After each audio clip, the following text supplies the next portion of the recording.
Hayyee ashamaa warra aappii tokko fayyadamuudhaan qarshii baay'ee doolaara lakkaa'amu argachuu barbaaduuf viidiyoon kun isiniif. Akkuma beekamu yeroo ammaa kanatti Buzzer appilikeeshiniin yeroo ammaa akkaataa TikTokii fi YouTube irratti fayyadamuudhaan qarshii ni kafalaa. Inni kun baay'ee takka barbaachisaadha yeroo ammaa kanatti. Maal yoo jenne Buzzer appilikeeshiniin kun TikTok irraa waan isa adda taasisu vii qofaan qarshii kafalaa.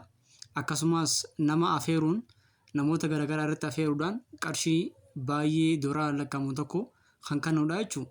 Buzzer appilikeeshiniin kun dafanii galmaa'uun dafanii nama dura galmaa'uun carraa baay'ee fi akkasumas viyuu baay'ee fi follower baay'ee argachuun carraa guddaa qaba jechuudha. Kanaaf osoo yeroo keessatti hin taphatin akkaataa TikTok akka itti bananii beektanii TikTok akkaataa itti banamu ni beektanii. Kanaafuu yoo barbaadan anillee isin garsiisuu ni danda'a. Akkasuma namni kana dura TikTok jalqabee yookaan immoo yeroo jalqaba irratti banate hangam takka ammaan tana follower akka inni qabuu fi ammaan tana fudhatama inni qabuu fi bakka inni jiru kana yoo ilaalle baay'ee takka adda fagoodha nuuf inni jechuudha.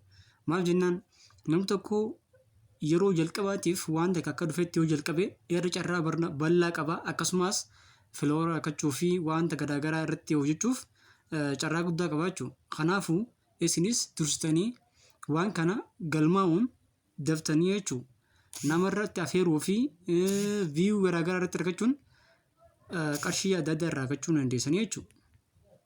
Kanaafuu maal godhuu qabnaa jechuu qabdan jechuudha.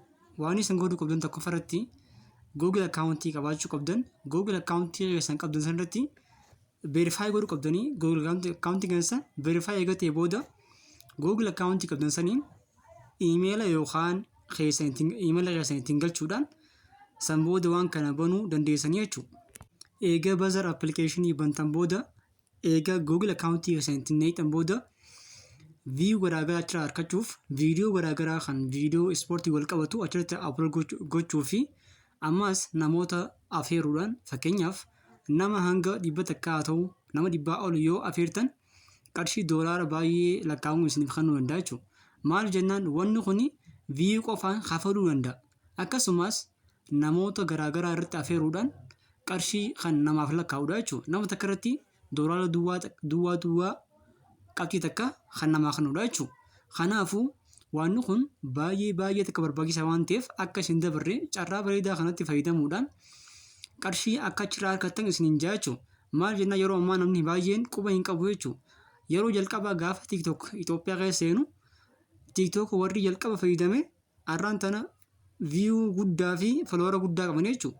Kanaafuu isinis Buzzer appilikeeshinii fayyadamuudhaan viyuu fi qarshii adda addaa doolaara fi kana argachuu ni dandeessanii jechuudha.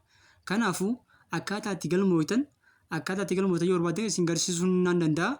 Kanaafuu isin qophii taatii appilikeeshina buufachuudhaaf qophii tokko qabdanii. Kanaafuu yoo viidiyoon kun isinitti tole viidiyoo kanaa fi viidiyoo garaagaraa kan kana fakkaatan akka isiniif upload godhuuf like, subscribe, share godhuudhaan na hordofaa.